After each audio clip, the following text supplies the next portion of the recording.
Bonjour à toutes et à tous, Valentin Franc avec vous pour ce webinaire du mardi 21 novembre 2017. Alors, aujourd'hui, nous allons parler du rebond des marchés actions en particulier, qui a été créé, et bien tout simplement parce qu'il n'y avait pas de catalyseur justifiant une baisse. Nous avons le Congrès américain qui est parti en vacances, donc pas d'aboutissement de la réforme fiscale américaine cette semaine au Sénat. Euh, et nous avons donc Merkel qui a annoncé hier qu'il était prête pour des nouvelles élections, qu'il fallait mieux des nouvelles élections qu'une minorité parlementaire. Donc bon, on a eu un rebond des marchés actions, un rebond qui est également technique au vu du retracement que nous avons connu la semaine dernière. Donc voilà, nous allons voir ça dans un petit instant. Tout de suite, nous commençons par l'avertissement légal sur risque. Le trading avec effet levier amplifie toujours les gains et les pertes. Un compte risque limité présente un risque de perte du capital investi. L'investissement sur compte titre présente un risque de perte en capital. IG fournit exclusivement un service d'exécution d'ordre. La présentation est à titre indicatif et ne saurait être considérée comme un conseil ou une recommandation. Alors là, le résumé des séances américaines et asiatiques hier, le DXY qui progresse de 0, qui a progressé de 0,45%, excusez-moi. Le dos, on peut voir les grosses capitalisations boursières qui ont superformé les marchés d'actions hier, même les valeurs techno qui ont, entre guillemets, seulement progressé de 0,12%. Le Dow Jones progresse de 0,31%. Les rendements obligataires américains, le rendement à 10 ans prend 2 points de base, ce qui veut dire que le marché obligataire a été délaissé hier, contribuant également à la hausse de l'appétit pour le risque. Le yen index qui progresse avec le gold, le Nikkei qui gagne quelques points. Alors, ce qui est intéressant de remarquer, c'est que le Nikkei progresse alors que le yen progresse également.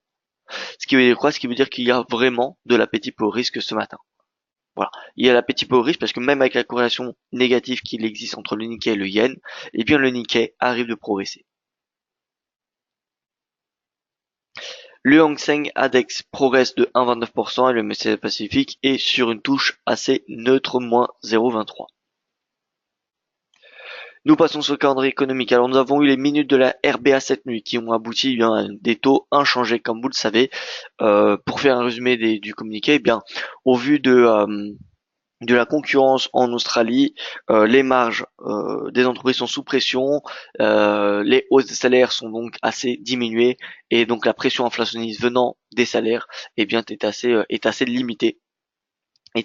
Donc voilà, la RBA, c'est ce qu'elle a souligné lors de son dernier rapport, c'est vraiment cette inflation venant de la hausse des salaires qui est assez limitée en ce moment. Nous aurons quelques statistiques britanniques ce matin à 10h30 et enfin les ventes de logements existants à 16h qui seront assez intéressantes cet après-midi. Sinon, nous aurons rien d'autre de spécial. Demain, rendez-vous. Demain, nous avons à 20h l'OFOMC. Jeudi, c'est Thanksgiving, donc les marchés seront fermés aux États-Unis et les volumes seront donc très faibles. On va par ailleurs jeudi, je vous rappelle, nous avons la nuit du trading que je vous invite à vous inscrire si vous n'êtes pas inscrit tout simplement.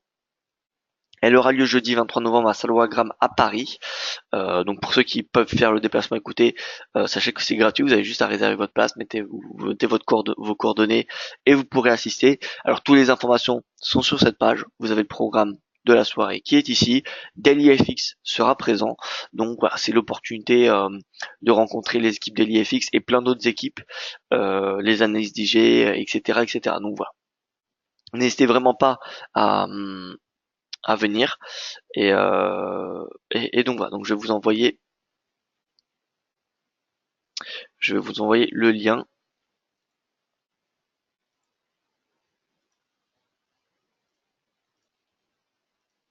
Voilà. Alors bonjour à vous Bruno, j'espère que vous allez bien. L'euro USD s'il te plaît. Bande du jour à peu près, très bien Bruno. Huawei, bien le bonjour à vous. L'euro yen, très bien. Didier que je salue. Raymond également. Frédéric Serna, Franck, bien le bonjour à tous. Et bien écoutez Franck, bien le bonjour à vous également. Phil que je salue. Voilà, plein d'habitués, ça fait plaisir de vous retrouver. Alors, on passe tout de suite à la plateforme. Donc on va faire comme d'habitude hein, le DXY, les paires majeures, quelques paires croisées des indices et on terminera par les matières premières. Alors, tout de suite le DXY. Le DXY qui est plutôt neutre. On peut voir qu'à court terme, il est supporté par sa moyenne mobile à 50 jours, cette moyenne mobile qui est illustrée en bleu devant vous. Il est également dans le fond, en bas de son canal ascendant, qui matérialise le rebond technique de cette tendance. Donc tant que le cours est dans ce canal haussier, concrètement le cours rebondit. Et donc il faut plutôt avoir une perspective, en tout cas à court et moyen terme, je pense haussière. Moi, ma perspective, mon opinion, elle est haussier jusqu'à au moins la moyenne mobile à 200 jours, comme vous le savez. Maintenant, l'absence de catalyseur, eh bien, immobilise le DXY.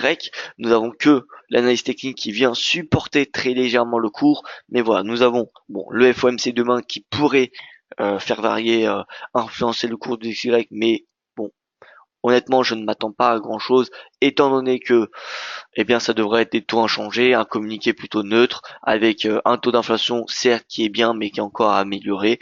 Voilà, donc un petit peu le discours que nous avons l'habitude de connaître. Et, euh, et donc voilà, donc le DXY globalement demain, bien qu'il y a le FOMC de prévu, c'est peu probable que nous ayons des gros mouvements sur le DXY. Après il y a Thanksgiving, bref, cette semaine à mon avis le DXY, les paires majeures, c'est pas les paires qui vont être les plus intéressantes.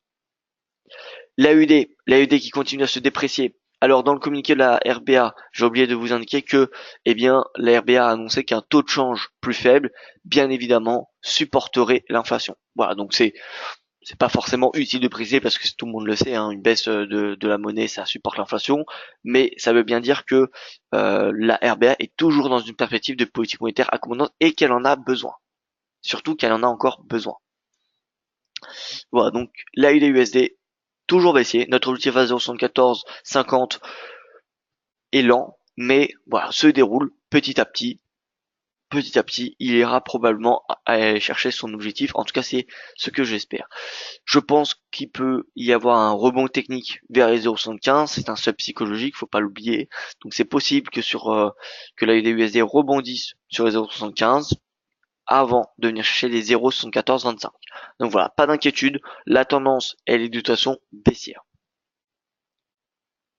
L'euro-dollar, alors l'euro-dollar, c'est le même plan de trading que la veille, c'est-à-dire que il y a deux résistances à vendre. Nous avons les 1,1848, que ce soit sur du court, moyen ou long terme. Pour moi, les 1,1848 se vendent. Donc voilà, intraday, swing trading, quelques semaines. Voilà, 1,1848, pour moi, j'ai une opinion baissier à ce niveau-là. C'est, je vous rappelle, le prix de clôture d'année 2005 qui avait abouti à un rebond à l'époque. Et sinon, nous avons un 20. Mais tant que les 1,1850 tiennent, nous n'avons pas de raison d'attendre les 1,20. Voilà. Maintenant, pour ceux qui sont un peu plus défensifs, pourquoi pas chercher à attendre les 1,20, mais sachez que les 1,20 c'est le dernier niveau pour vendre l'euro-dollar. C'est-à-dire que si l'euro-dollar évolue au-dessus d'un 20, nous allons considérer que la tendance haussière eh bien, est de nouveau valide. Et dans ce cas-là, il faudra plutôt privilégier les positions acheteuses. Voilà. Donc moi, j'estime que les 1,1848 c'est un niveau intermédiaire avant les 1,20 pour shorter l'euro-dollar en direction des 1,15 à moyen terme et à court terme. Alors à court terme, nous voyons bien qu'il y a cette moyenne mobile à 50 jours que nous retrouvons au DXY. Alors ce qu'il faut savoir, c'est que le DXY et l'euro-dollar se ressemblent quand même particulièrement. Pourquoi? Eh bien parce que dans les DXY, vous savez que c'est un indice. D'accord, c'est pas une paire de forex, c'est un indice. C'est comme si vous parlez du S&P. Le S&P, c'est un regroupement de actions. D'accord? Eh bien, le DXY, c'est pareil. Le DXY, c'est le regroupement de quelques paires majeures. Et dans ces quelques paires majeures, l'euro-dollar représente, il me semble, 56%. Voilà, 56%, quelque chose comme cela, du DXY. Ensuite, nous avons l'USD Yen qui contribue, qui est la deuxième plus grosse pondération du DXY.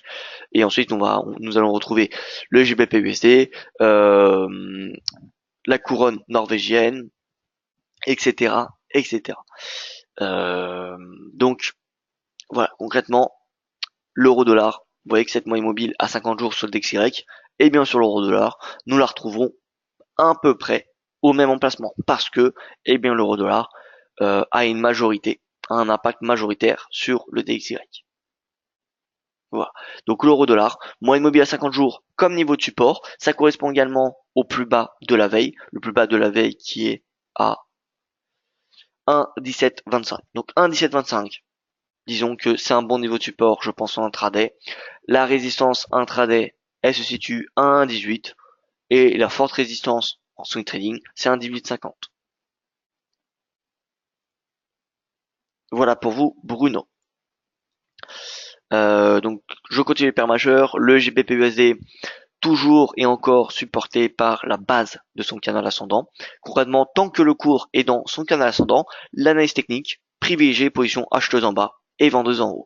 Donc là, vous pouvez voir qu'on a eu une belle assistance de la part de la base du canal et techniquement, le cours est parti pour aller chercher cette oblique baissière qui vient chercher tous les points hauts hebdomadaires ou journaliers, voilà, hebdomadaires, tous les points hauts hebdomadaires depuis 2014. Vous voyez que c'est ce point haut, et ensuite une prolongation, une extension, pardon.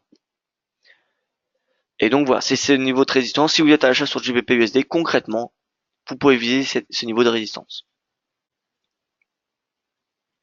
Le NZD-USD, stabilisation autour des 0,68. Je vous rappelle, 0,68, c'est un niveau de support quand même assez important. C'est le niveau de support annuel, tout simplement, de l'année. C'est également le niveau de support de 2016, du 25 mai 2016. Ah non, pardon, excusez-moi. Niveau de résistance, voilà, du début 2016, fin 2015. Donc voilà, ce n'est pas qu'un support, c'est un pivot. Voilà, ça a été comme un niveau de résistance qui est devenu après un niveau de support après le breakout. Donc voilà, tant qu'on n'a pas de clôture en dessous de 0,68, une clôture hebdomadaire en dessous de 0,68, pour le moment, les stratégies vendeuses plus bas devront être suspendues. Maintenant, en cas de clôture hebdomadaire en dessous des 0,68, ça sera un signal baissier, direction les 0,67. 0,67 avant les 0,65. L'USD-CAD, eh bien l'USD-CAD est haussier, alors on a une baisse du pétrole qui vient supporter le cours. Et en plus de cela, comme vous l'avez vu, nous avons le DXY qui est supporté par la base de son canal. Et donc, nous avons l'USD-CAD qui est bullish et qui va probablement aller venir chercher sa moyenne mobile à 200 jours d'ici les prochaines séances, voire quelques semaines. Sa moyenne mobile à 200 jours qui correspond dorénavant à son récent sommet de fin octobre début novembre à 1,29. L'USD-CHF en retour sur son précédent support de résistance à 0,9944 et l'USD Yen un petit rebond technique. Donc on peut voir qu'en fait, je vous rappelle que hier matin nous avions des valeurs refuges qui étaient quand même plutôt achetées. Hein. Le yen qui faisait quand même pression sur le marché du forex, qui était quand même assez important. Donc voilà, nous avons eu l'appétit peu au risque qui s'est transformé hier pendant la séance européenne, qui s'est ensuite transmis à Wall Street et pendant la séance asiatique. Donc voilà, moi les paires en dollars cette semaine, comme je vous l'ai dit, j'ai pas réellement de conviction ou en tout cas de timing à vous donner sur un point d'entrée, étant donné que le DXY est plutôt faible et plutôt sans volume, comme vous pouvez le constater. Donc nous allons plutôt nous intéresser aux paires croisées. Parmi ces paires croisées, je vous rappelle, nous avons le GBP Yen. GBP Yen qui a un peu de mal, mais comme on peut voir, on a eu un rebond, alors pas un rebond de la livre, mais plutôt une baisse du yen en fin de journée hier. Regardez en une heure, ça s'est fait. Alors, vous pouvez voir que c'était dans la matinée, on a eu réellement une baisse du yen. Surtout les paires en yen, on a eu une baisse. Ce qui a permis au cours du GBP, de l'USD ou de l'euro, eh bien, de progresser face au yen. Voilà, donc le GBP yen, on a toujours notre scénario haussier, direction les 151,35 et honnêtement, je pense qu'il peut clairement venir à 152,71, qui est le précédent sommet. Nous avons également le GBP-UD, qui est peut-être un petit peu plus intéressant. Ah non, alors, ou alors l'objectif a été atteint sur le GBP-UD. Le GBP-UD, eh bien, écoutez, là il arrive sur une zone de résistance qui est à 1,76. 1,76, mais sachez que le cours peut clairement aller chercher les 1,77, ce niveau de résistance, 1,77,64. Voilà. Maintenant, c'est fort probable qu'on ait un ralentissement de la tendance haussière depuis ces niveaux-là, à 1,76. Le GBP CHF, tout comme le GBP Yen. Stratégie acheteuse, on a eu un rebond hier dû à l'appétit pour risque, l'appétit pour risque qui a effacé la performance du yen dans la nuit d'hier, et donc c'est un aller pour les 1,3263. Achat GBP CHF, direction 1,3263 pour ceux qui n'étaient pas. L'euro yen, alors nous avons une question, une demande d'analyse sur l'euro yen. L'euro yen qui est toujours dans son range trading, alors on va essayer de l'actualiser ce range, on va prendre le plus haut. Plus haut prix de clôture, plus haut prix de clôture, donc là c'est un range, clairement. Prix de clôture, prix de clôture, et là on a une petite oblique baissière. Vous voyez, petite oblique baissière. Moi personnellement, je suis bullish plutôt sur l'euro yen cette semaine. Comme vous savez, hier j'avais plutôt émis un signal, un sentiment haussier direction le pivot à 132,63. Donc moi, si j'avais une opinion sur l'euro yen, ça serait hausse de l'euro yen, tout simplement parce que je vois plutôt les actifs refuges baisser, se déprécier cette semaine. Voilà, donc 132, 63. Je ne dis pas que l'euro va s'apprécier, mais en tout cas, il va superformer le yen. Alors nous regardons un petit peu les paires croisées, ceux qui sont avec le plus de tendance ce matin. Donc l'euro a l'air d'être quand même assez intéressant.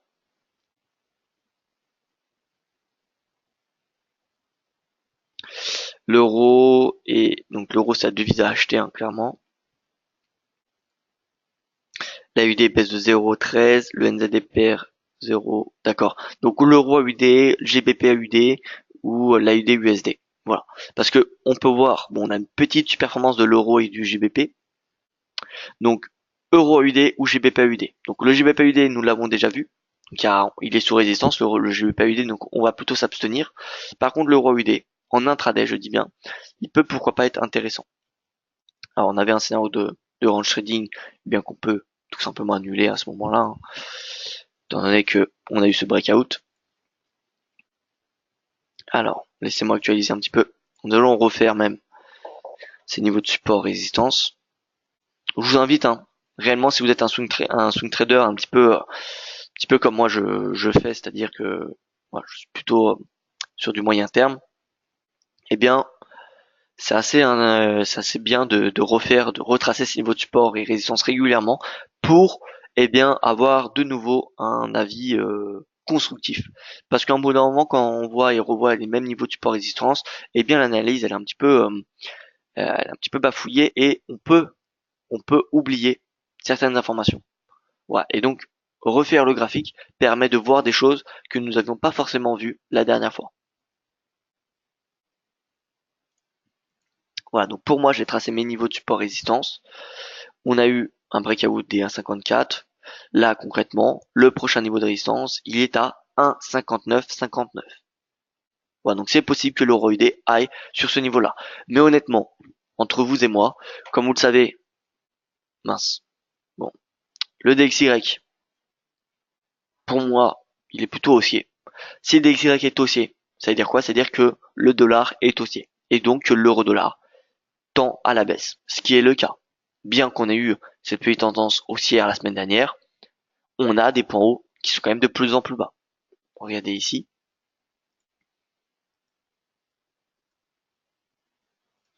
Alors, le plus haut, et si on trace tous les plus hauts, tous les points les plus hauts, eh bien, ils sont de plus en plus bas. Donc, c'est ça la définition d'une tendance baissière. C'est des points hauts et des plus bas, de plus en plus bas. D'accord? Donc, voilà. Dans le fond, l'euro, il sous-performe l'USD. Donc maintenant, c'est à vous de voir votre opinion. Moi, je suis plutôt bullish, comme vous savez sur le DXY. Je suis plutôt bullish jusqu'à au moins que le cours du DXY atteigne sa moyenne mobile à 200 jours. Maintenant, si vous pensez plus que l'euro va progresser et que l'euro va atteindre par exemple les 1,20, ça veut dire que vous privilégiez au moins à court terme une performance de l'euro. Et donc, au lieu de vendre la UD-USD, ça serait dans ce cas-là mieux d'acheter l'euro AUD.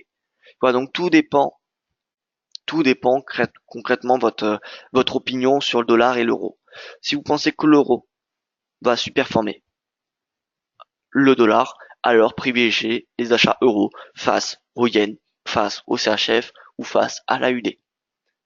Maintenant, si vous pensez que l'USD va superformer, c'est en tout cas ce qu'il est en train de faire depuis le début du mois de septembre, comme vous pouvez le voir. Le mois de septembre, c'était le point bas du DXY, depuis, il est haussier. Sur l'euro dollar, j'y reviens. L'euro dollar, le point haut a été réalisé le 8 septembre. Depuis, on est en retracement. Voilà, donc, et si vous pensez donc que le dollar US va superformer et va continuer de superformer, dans ce cas-là, privilégiez les achats dollars face au yen, au CHF ou l'AUD ou le NZD.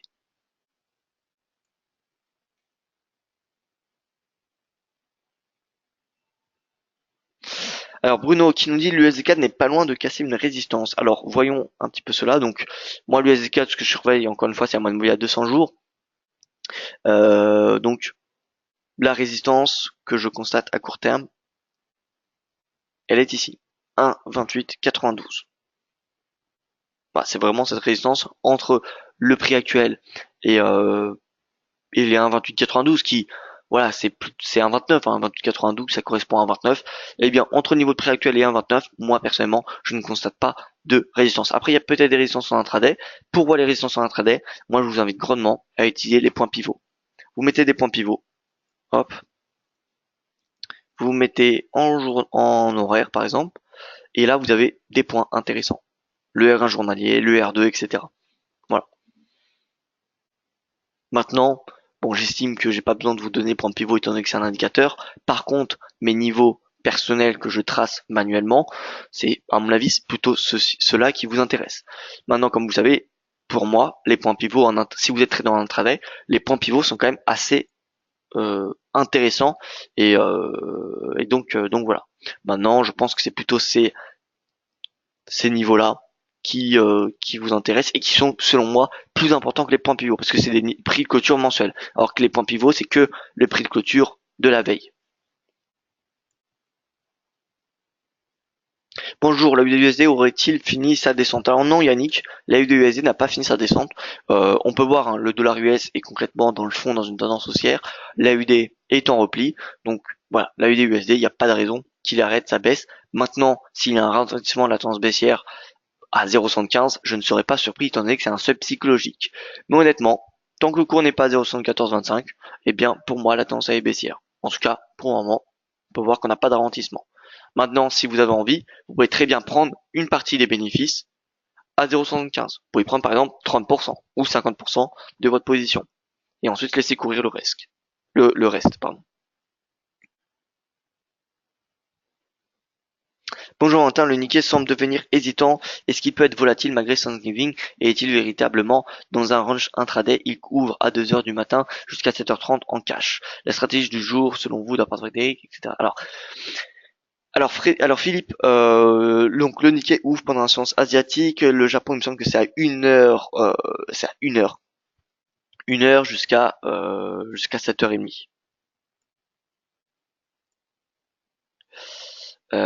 Donc voilà, et donc le Nikkei devient hésitant. Alors oui, le Nikkei devient hésitant. Déjà, nous n'avons pas réellement de facteurs soutenant la hausse des marchés actions, bien qu'on ait eu un rebond des marchés hier. On peut voir qu'on a eu un rebond, hein, même sur les marchés européens. L'Eurostoxx a progressé. On a eu un rebond, certes, mais ça reste un rebond qui est quand même modéré par rapport à la baisse que nous avons connue depuis le début du mois. D'accord? Donc le Nikkei déjà n'a pas réellement de catalyseur, tout comme les autres marchés actions. Je vous rappelle que tous les marchés actions du monde sont en attente de la réforme fiscale américaine. Parce que le bull market qui a été créé sur les marchés actions l'année dernière, s'était créé suite à la spéculation du marché de la réforme fiscale américaine. Donc là, nous sommes en plein dans la mise en place de la réforme fiscale, soit elle va être votée, soit elle ne va pas être votée. À mon avis, elle sera votée maintenant, avec quels critères et quelles conditions. Voilà, c'est un petit peu cela qui est attendu par le marché. Donc pour un moment, c'est en attente. Forcément, nous avons le Nikkei et tous les marchés actions qui oscillent. On a des petites journées de hausse, mais concrètement, on n'a pas réellement de tendance haussière depuis le début du mois. Et en plus de cela, nous avons le yen qui progresse depuis le début du mois et qui donc fait pression sur le Nikkei. Donc voilà, le Nikkei, moi, à court terme, j'ai plutôt une perspective baissière. Je pense qu'il peut au moins retracer 38,2. Maintenant, si demain nous avons la réforme fiscale qui est votée par le Sénat, alors le bull market sera de nouveau privilégié.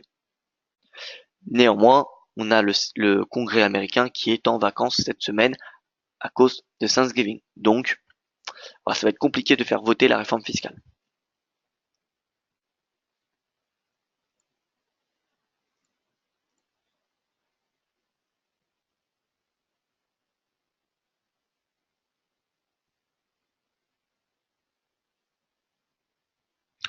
Alors, Frédéric nous dit que le son est parfois haché. Alors, est-ce que vous pouvez me confirmer que le son fonctionne bien? Normalement, j'ai réussi à fixer le problème, à résoudre le problème de son, donc ça devrait fonctionner. AUD discours RBA à 10 h, comment ça pourrait influencer l'euro UD et l'AUD USD? Écoutez, plutôt à la baisse au vu du compte rendu de la politique monétaire de l'RBA. Maintenant, je ne sais pas ce qu'il va le dire précisément, hein, le gouverneur Lowe, mais voilà. Normalement, ça devrait plutôt avoir un impact baissier, mais ça devrait être plutôt modéré. Philippe qui nous dit Tokyo 1 h à 7 h, Tokyo est fermé le 23 comme New York exactement. Phil. Donc Thanksgiving, jour férié alors je ne sais pas où vous pouvez voir les jours fériés. Sur le site des LFX, en tout cas, ce n'est pas possible de voir les jours fériés des marchés actions. Donc voilà. Mais en tout cas, le 23, c'est férié aux États-Unis, au Japon. Les volumes seront faibles à Londres. Donc voilà, honnêtement, ça va être une journée presque comme si c'était fermé. Sur le CAC, nous aurons la moitié des volumes qui seront réalisés. Donc voilà, on n'aura pas grand-chose. Alors, c'est assez divisé au niveau du son, et il y a certains auditeurs et auditrices qui me disent que le son fonctionne bien, et d'autres qui me disent que le son est coupé. Bon, écoutez, je vais voir ce que je peux faire. Peut-être que c'est un problème avec mon casque, mais bon, je vais voir, je vais essayer de trouver une solution. Que pensez-vous de l'euro GBP, nous demande Jacques. Eh bien, écoutez, l'euro GBP, à court terme, à très court terme, nous avons pas réellement de super-performance sur le rôle GBP, vous voyez, en intraday. Néanmoins, on peut voir que le marché, semble vouloir osciller entre ce niveau de support à 0, alors 0,8759 et la résistance à 0,90. Et on peut voir qu'en fait, globalement, nous avons une sous-performance et une sous-performance. En fait, c'est un rôle qui varie. Donc là, sous-performance de l'euro, sous-performance de la livre, sous-performance de l'euro, sous-performance de la livre. Voilà, donc pour moi, techniquement, j'ai plutôt un avis baissier. Comme vous le savez, le premier support, c'est un moyenne mobile à 200 jours. Et ensuite, c'est ce niveau de support à 0,8750. Voilà. Donc pour moi, l'euro GBP, court terme, j'ai plutôt un avis baissier. Donc la moyenne mobile est à 0,8818 actuellement. Et ensuite, 0,8750. Tout simplement. 23 h ce soir les yens. Alors, je ne suis pas au courant pour 23 h ce soir Yellen. Alors Yellen parfois, tout comme Draghi ou tout comme tous les banquiers centraux, peuvent s'exprimer en dehors de la réserve fédérale, en dehors d'un contexte de politique monétaire. Voilà, donc parfois il y a des discours, hein, c'est marqué sur les calendriers économiques, discours de Janet Yellen, mais ça peut simplement être dans une université américaine. Vous voyez, donc il va pas avoir des propos sur la décision des taux dans une université américaine. Donc voilà, les grands rendez-vous, c'est les FOMC. Les FOMC, c'est demain, mercredi à 20 h.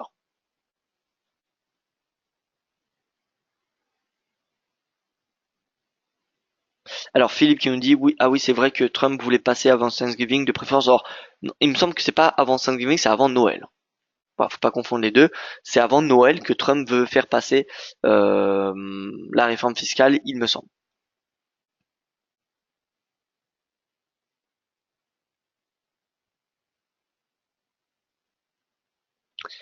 Alors, je commence sur les marchés actions. Donc, les marchés actions, comme je l'ai dit, hein, ça va être court, hein, parce qu'il n'y a pas vraiment de volume actuellement.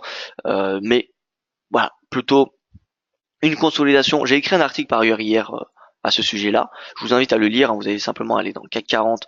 L'absence catalyseur devrait consolider les indices européens. Donc voilà, je vous invite à le lire. En bref, je vous le résume. Euh, Consolidation, tout simplement l'absence de catalyseur. Voilà. Je ne sais pas si je peux être plus précis. Je rappelle encore une fois, nous ne devrions pas avoir d'aboutissement de la réforme fiscale américaine cette semaine, étant donné que c'est Thanksgiving et que donc les Américains sont en vacances, enfin en tout cas ils ne sont pas très actifs et ils seront en vacances le 23. Vous vous en doutez bien que jeudi 24, eh bien ça sera des volumes très faibles également. Donc voilà, pas vraiment de mouvement à s'attendre cette semaine, pas réellement d'annonce de catalyseur. Donc les marchés actions devraient rester sur un niveau de prix. Concrètement, les plus hauts de la veille et les plus bas de la semaine dernière sont des excellentes bornes, je pense, pour cette semaine. C'est-à-dire que nous avons déjà, comme vous pouvez le voir, ce niveau à 3157 a été tracé il y a plusieurs jours, plusieurs semaines, et on peut voir que le prix de clôture d'hier était parfaitement à ce niveau de prix. Donc voilà, nous avons clairement des marchés qui sont qui fonctionnent assez bien en ce moment avec l'analyse technique.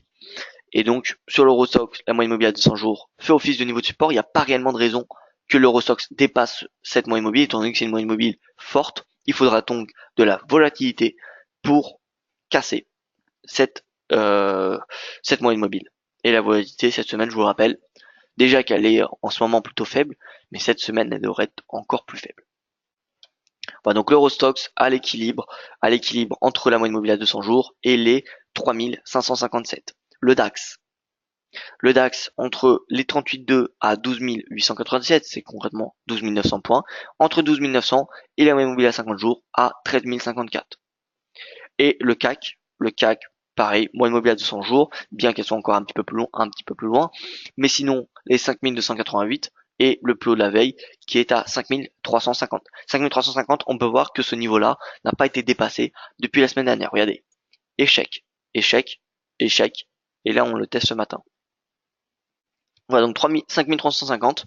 Encore une fois, il n'y a pas de catalyseur qui permettrait de soutenir le CAC au-dessus de ce niveau de prix. Donc je pense que c'est un niveau de prix intéressant pour passer à la vente en intraday. Et ensuite, vous prenez des points pivots, ça vous donnera des objectifs. Donc voilà, et je passe dorénavant en matière première. Donc l'or qui a retracé hier l'intégralité de sa hausse de vendredi, il revient dans son range. Bien qu'il revient dans son range, je vous rappelle la stratégie de range trading a été suspendue la semaine dernière, étant donné que la réforme fiscale faisait de plus en plus de pression sur ce range. Nous l'avons vu vendredi, donc nous sommes assez bien couverts la semaine dernière. On en a profité pendant 2-3 semaines de ce range trading. Et voilà, étant donné que la réforme fiscale est de plus en plus attendue, elle a de plus en plus d'impact sur le marché, dont et surtout sur l'or. Donc voilà. Donc le cours de l'or revient en dessous de son range. Techniquement, j'aurais tendance à dire que le cours peut revenir à sa moyenne mobile à 200 jours, mais maintenant c'est que d'un point de vue technique. Et pour ce qui est du pétrole, eh bien écoutez, le pétrole consolide, consolide, et je pense qu'il va consolider jusqu'au 30 novembre. 30 novembre, c'est jeudi prochain, pardon. Qu'est-ce qu'il y a jeudi prochain? Eh bien, il y a la réunion de l'OPEP et de ses alliés. Ses alliés qui sont la Russie, entre autres. Donc, réunion de l'OPEP. Le ministre saoudien a indiqué ce week-end ministre de l'énergie saoudien, pardon, a indiqué ce week-end qu'il aurait un prolongement du gel de la production au-delà de mars 2018. Il n'a pas dit jusqu'à la fin de l'année 2018, mais il a dit qu'il y aura un prolongement au-delà de mars 2018. Il l'a affirmé. Donc, voilà. Ça soutient dans le fond les cours. La question qui se pose, c'est est-ce que il y aura une hausse des cours de pétrole si, eh bien, on a une poursuite du gel de la production? Alors, moi, je pense que c'est comme la hausse des taux de la Fed en décembre. Je pense que ça a déjà été pas mal pricé. Cette hausse en particulier, eh bien, résume un petit peu la spéculation du marché sur le prolongement du gel de la production. Donc, je pense que, voilà, acheter la news, acheter la rumeur, vendre la nouvelle. Je pense que ce sera un petit peu le cas. Alors, je m'attends pas à un retracement, hein, mais je ne pense pas que ça va soutenir grandement le cours. On aura probablement un retour au sommet, mais je ne pense pas que ça va permettre au cours d'atteindre les 60 $. Il faut souligner que le gel de la production de l'OPEP est quand même assez efficace sur les marchés.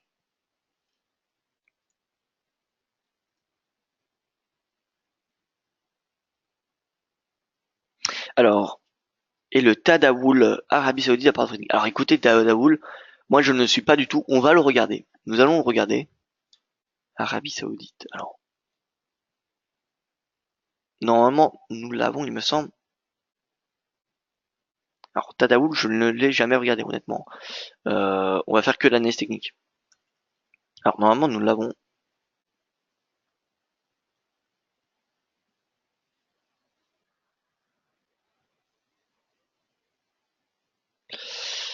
Euh, Enfin, je vous dis normalement, mais bon, a priori, je ne l'ai pas là. On va le regarder sur une autre plateforme de trading, sur TradingView. Je vais m'enseigner d'ailleurs si nous l'avons, mais il me semble que bon, peu importe. Tadawul. Alors, je ne l'ai même pas sur TradingView. Si vous pouvez me donner un ticker, hein, si vous en avez un, Frédéric, ça m'arrangerait. En attendant, je vais répondre aux autres questions. Euh, alors, Philippe qui me dit, ok, merci. Sinon, j'ai remarqué que l'indicateur écart type est pas mal pour repérer l'augmentation de volatilité daily et intraday. Alors, quel indicateur de écart type? Parce qu'un écart type, enfin, il y a pas mal d'indicateurs écart type. Il y a par exemple les bandes de Bollinger qui sont un indicateur avec un écart type. Donc, voilà, oui, il y a pas mal d'indicateurs qui représentent la volatilité. Bon, pourquoi pas? D'ailleurs, tant qu'on est sur ce graphique, regardez un petit peu la performance de l'Eurostoxx coté en dollars, parce que forcément, vous savez que maintenant, l'Eurostoxx, il n'y a pas que les Européens qui achètent de l'Eurostoxx 50, hein, c'est un marché qui est globalement mondial maintenant. Donc, on peut voir que pour ceux qui, qui achètent en dollars, eh bien, l'Eurostoxx 50 a affiché un rendement beaucoup plus intéressant. Pourquoi? Eh bien, parce que nous avons le taux de change qui interfère le rendement de ces deux cours. Nous pouvons dire oui, le Dow Jones est performant, etc. Regardez un petit peu l'Eurostoxx sans, si vous mettez l'Eurostoxx en euros. Eh bien, l'Eurostoxx en euros, vous voyez qu'il n'est pas vraiment très très intéressant. Maintenant, quand on le regarde en dollars, c'est clair que c'est un peu mieux. Ça veut dire quoi? Est-ce que vous devez regarder en dollars ou en euros ou en livres sterling? Eh bien, ça dépend. Vous, votre compte de trading. Est-ce qu'il est en dollars? Est-ce qu'il est en euros? Est-ce qu'il est en GBP? Voilà. Ça dépend le libellé de votre compte. Et c'est pareil pour le Dow Jones. Si vous êtes en euros, si vous avez un compte en euros, d'accord, vous prenez l'Eurostoxx 50 de base et vous mettez le S&P en euros. C'est-à-dire que vous mettez le SPX fois dollar euro et pas euro dollar. Alors, USD euro. Et là, vous avez l'Eurostoxx 50 côté face à l'Eurostoxx. L'Eurostoxx 50 côté face au S&P qui est en dollars. Qui est en euros. Oula, excusez-moi. Donc l'Eurostoxx 50 en noir, le S&P en euros, en vert. Voilà. Donc nous avons deux façons de mesurer une performance. Donc voilà. Alors je regarde votre question. Écart type 2, il s'appelle. Non, je n'ai pas, mais je me réfère à Alexandre qui utilise Bloomberg. Euh, alors, Tadawul. Alors moi, honnêtement, Frédéric, je ne regarde pas du tout le Tadawul, donc si je fais une analyse, ça va être que une analyse technique. Donc voilà, je vais me renseigner, je vais essayer de trouver un graphique et je ferai ça. J'essaierai de faire ça demain, Frédéric. N'hésitez pas à me le rappeler, mais voilà, je vous ferai une analyse technique sur le Tadawul demain si nous l'avons.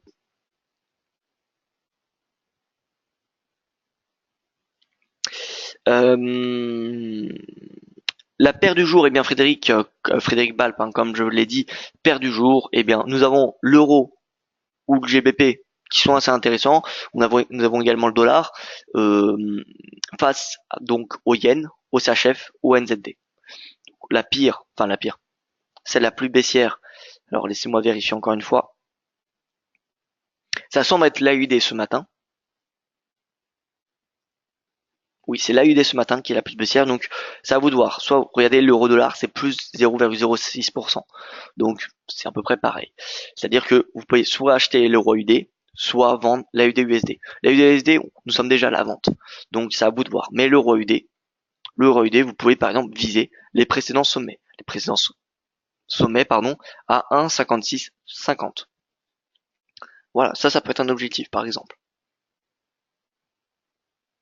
1,57. Là, on est à 1,5750. On peut même viser déjà 1,55, pardon, 75. On peut même déjà viser 1,56 qui est le seuil psychologique et on peut voir que le cours n'a pas réussi à clôturer au-dessus de ce niveau-là. D'accord? Donc, voilà, l'euro USD, moi je pense qu'il y a une probabilité qu'il nous revienne tester ces sommets à 1,5660. Ou sinon, si vous êtes déjà sur la USD, inutile de augmenter votre exposition sur le dollar australien, à part si vous avez réellement une forte conviction baissière sur celui-ci, pourquoi pas, mais rappelez-vous que le risque, la gestion du risque est le plus important.